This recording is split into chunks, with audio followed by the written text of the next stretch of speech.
I think the big thing is we just trust your intuition. And I want to say, y'all, I literally wrote fake in all caps and I circled it.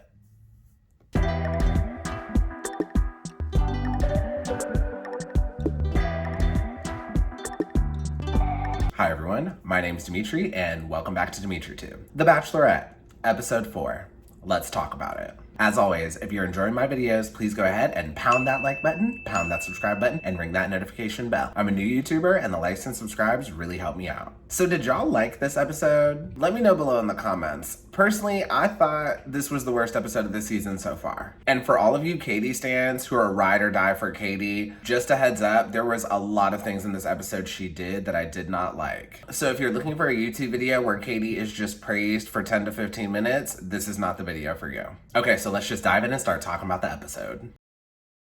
And just one more thing before we start talking about the episode. What do y'all think of the scenery in New Mexico? So a lot of people on the internet have been hating on it, but I actually don't mind it. I'm from Virginia and I live in DC now, but I've never been that far west. So I've never seen like deserts with mountains like this. So I really don't mind it. I think it's kind of cool. Anyways, on to the group date. So for the group date, they do Katie's Truth or Dare challenge. Once again, we are stuck with another very low budget date. The guys eat random foods, they give each other waxes, and they whisper into this giant ear as if they were whispering to Katie. Also, the guys have to eat 2 habanero peppers and confess their love to Katie and propose to her with a fake ring. Okay, so first of all, they did this last season of The Bachelorette with Claire and Tayshia, the fake proposals, and they had to eat weird foods, except during Tayshia's season, I think they had to eat like bull's testicles and like really weird foods that you would never eat. So Mike the Virgin had to eat an entire tray of Twinkies, and honestly, I would much rather eat bull's testicles than eat an entire tray of Twinkies. And it's not even because of the carbs. If I get a milkshake from Chick-fil-A, I may drink some of the whipped cream part, but most of the time when I get to that point, I just throw it out. The guys also had to eat Alfredo, a cake, and mashed potatoes. It was clear nobody was able to finish the whole tray, but I will say Trey had mashed potatoes for his challenge, and I could have eaten all of those mashed potatoes. That did not look like a lot of mashed potatoes, and if I was hungry, I easily could have crushed that whole tray. Next, the guys had to whisper sexy talk into a huge ear as if they were talking to Katie. Now, first of all, where did production get this giant ear? And second of all, if the production team is creative enough to find this giant ear, they're also creative enough to find a better date for this group. So Andrew S speaks in his fake British accent, and Katie found it really sexy, and she said she was falling for him because of it. That was wild to me because on the first impression episode, Katie clowned Andrew for that fake British accent. Next, when it was Greg's turn, he started reciting the 50 states into the ear with like this weird sexy voice, and it was so embarrassing. Why don't you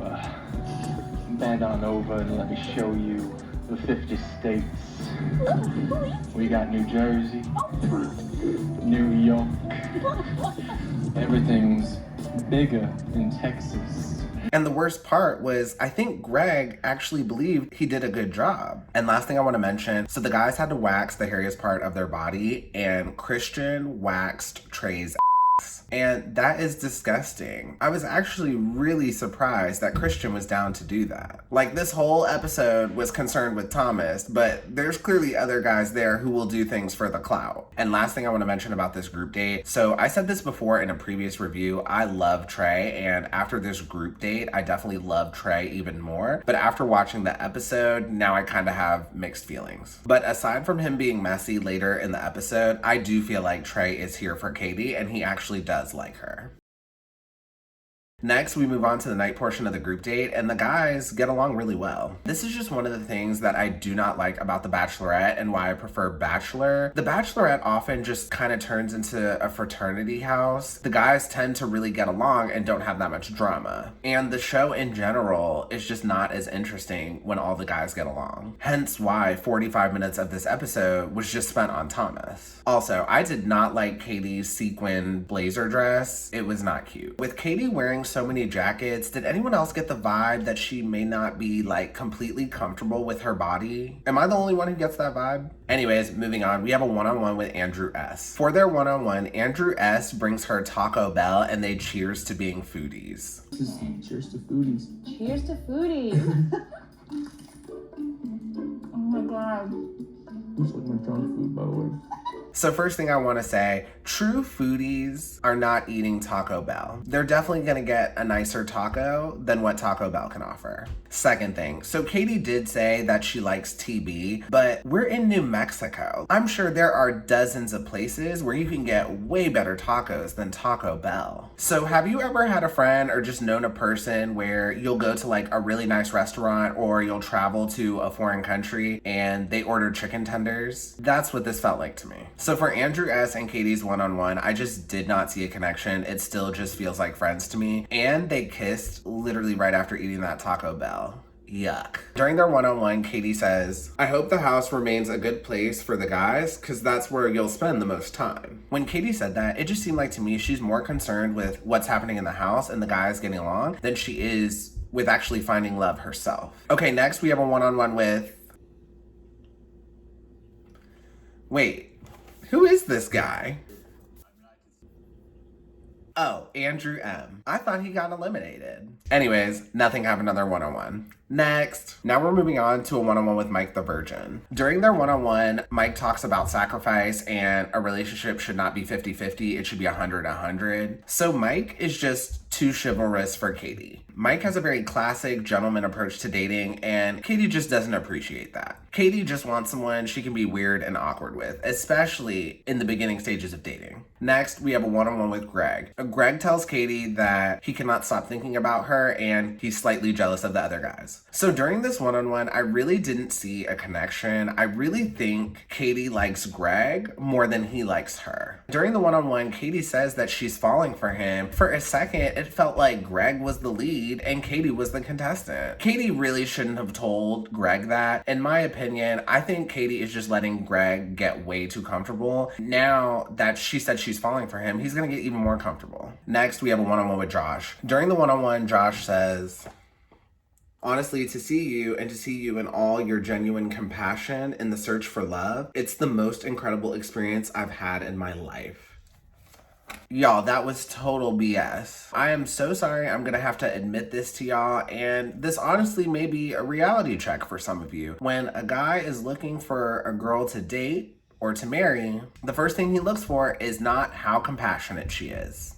Sorry to break it to y'all. And don't get me wrong, that may be something that they appreciate down the road. And on top of that, Josh said it was the most incredible experience of his life. Get the out of here. I don't believe that for 1 second. Okay, so now we pan back to the guys, and Tre tells the guys that he's planning to tell Katie that Thomas is not here for the right reasons. Andrew S discourages him and tells him he's wasting his time and that Katie will figure it out on her own. Andrew also says that his relationship with Katie is strong and he does not need to focus on someone else. So Tre claps back at Andrew S and says that the fact that he is not concerned shows a lack of care. Tre also says, man, if when she looks back at this and sees you valued 15 minutes with her over potentially the rest of her life, that's not a feeling of goodness she'll have. So I still like Tre, but in this instance, I'm Team Andrew S. You do not get a lot of time with the lead on this show, and to use that time to just drag another contestant is just not smart. This was just not a good look for Tre at all. Tre was very much painting Katie like she's a damsel in distress and she can't help herself at all. And later on in the episode, Tre also says that Katie is a victim. First of all, Katie is in charge. She decides who goes home. You can't be a victim and be in charge at the same time. That's not how it works. And yes, production does have some control over things, but ultimately Katie decides who's going home. Last thing I want to say about this, we're getting away from the love part of this show. Andrew S understands that if Katie chooses Thomas over him, Andrew S understands that if that happens, then Katie's just not the one for him. If you love someone and they love you back, they're gonna choose you every time. You don't need to throw someone else under the bus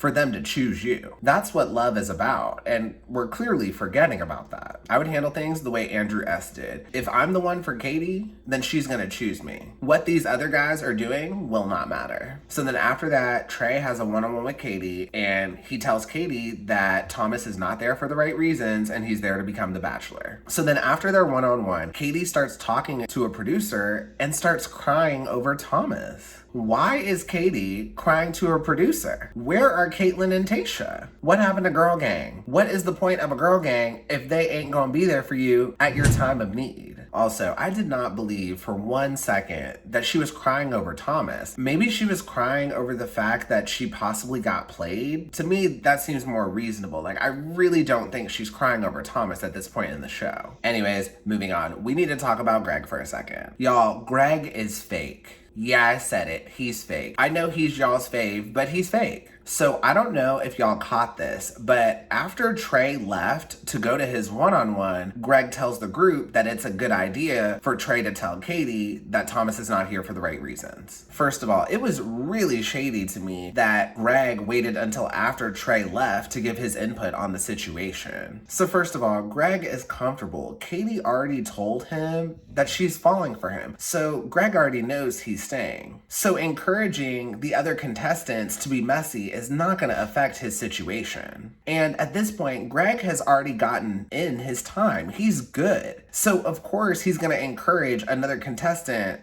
to try to sabotage someone else. Y'all, that was just so shady to me, and it's clear that Greg is playing the out of this game right now. And that was not even the part of Greg being fake. We're about to go into that next. So then after that, Katie goes to the group of guys and asks them if Thomas is not here for the right reasons. And Greg responds and says, the biggest thing is we trust your intuition. I think the big thing is we just trust your intuition. And I want to say, I don't. Y'all, I literally wrote fake in all caps and I circled it.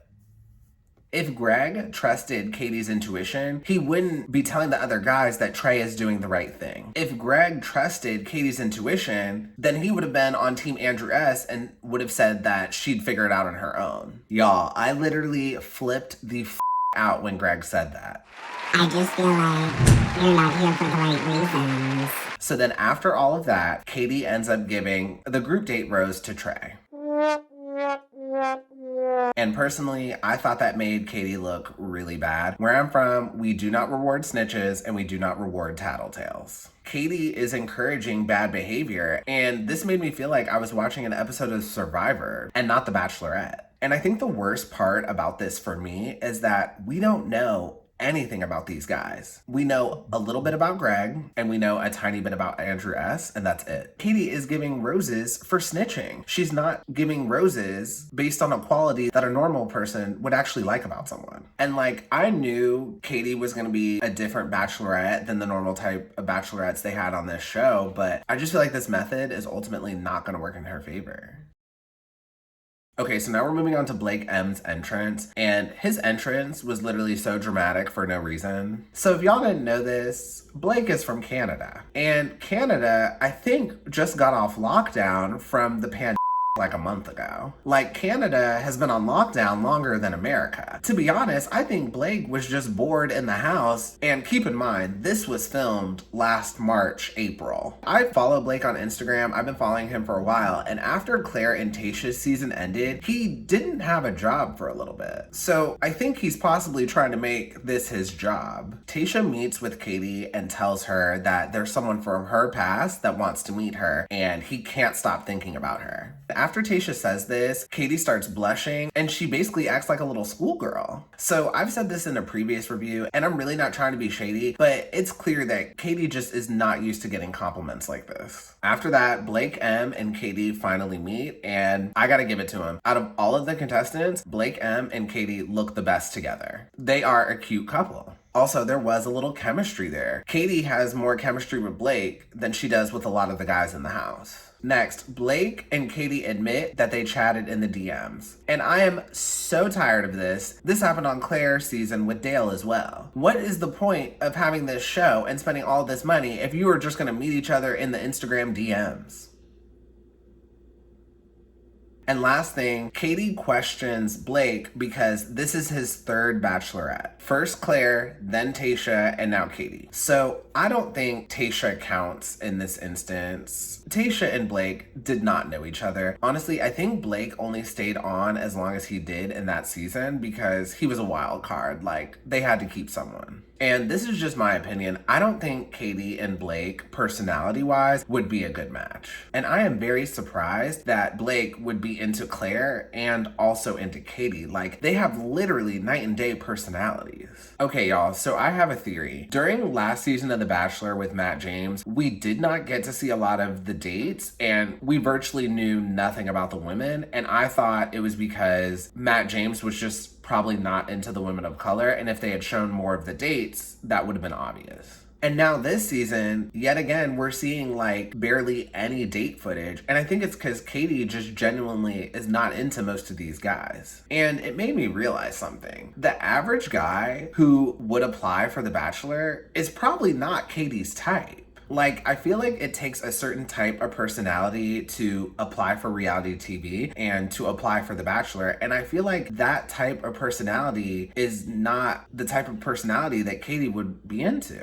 What do y'all think? Let me know below in the comments. Katie meets with Thomas one-on-one before the rose ceremony. And honestly, this part was way too drawn out. They should have cut it shorter.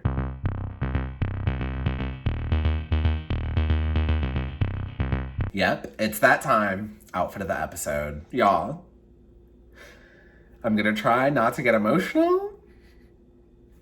Katie finally brought us an outfit.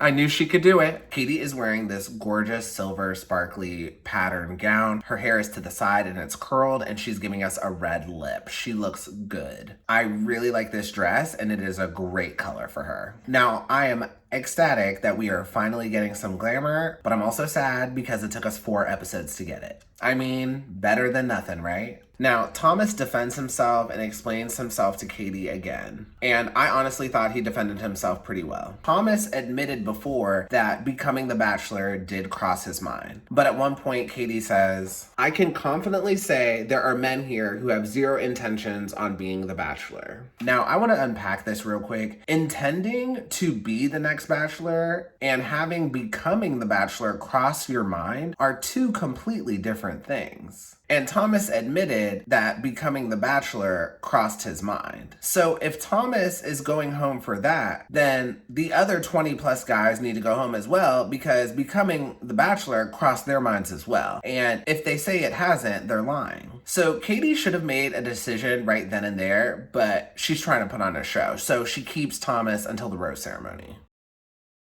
Okay, so now we go back to the cocktail party, and Katie has some one-on-ones, and during each one-on-one, they just continue talking about Thomas. So in the confessional, Katie says that she was upset because Thomas keeps being the point of conversation, but it's her fault that that's happening. Katie, you said if something is happening in the house, then the guys need to tell you. And now that they're telling you, you're upset about it. Girl, you made your bed, and now you gotta lie in it. I don't feel bad for you.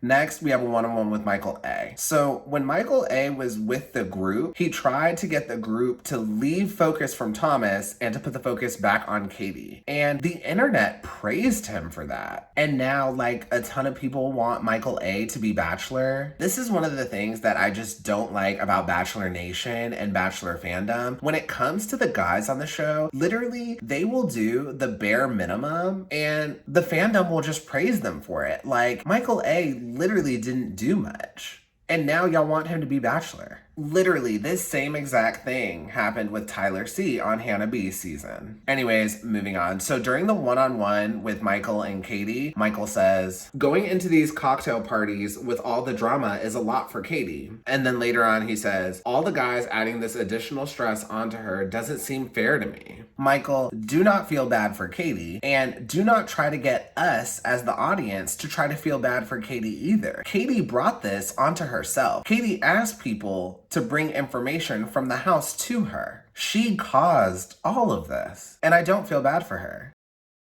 Thank God we finally get to the rose ceremony, and at this point I was like, please send some of these guys home. So when there's one final rose left, Katie calls out Thomas to give him the rose. He steps up, she takes a step back. She completely embarrasses him, calls him a liar, and then sends him home. Now, I will admit I was gagged and did not see this coming, but I did not like this. So Katie has built this image of being a good person and standing up to the bullies and taking the high road, but in this moment, she did the complete opposite of that. Katie could have just sent Thomas home when they were having the one-on-one, but she waits for this moment so she can embarrass him. That's not taking the high road, and that's not something a good person would do. Like, it's clear to me she did that to gag the audience because her season so far isn't very good. I've said this before, I am not a big fan of Katie, and this episode definitely reaffirmed to me why I'm not. And y'all may have not caught this. After she eliminated Thomas, something even worse happened. Katie eliminated my baby David.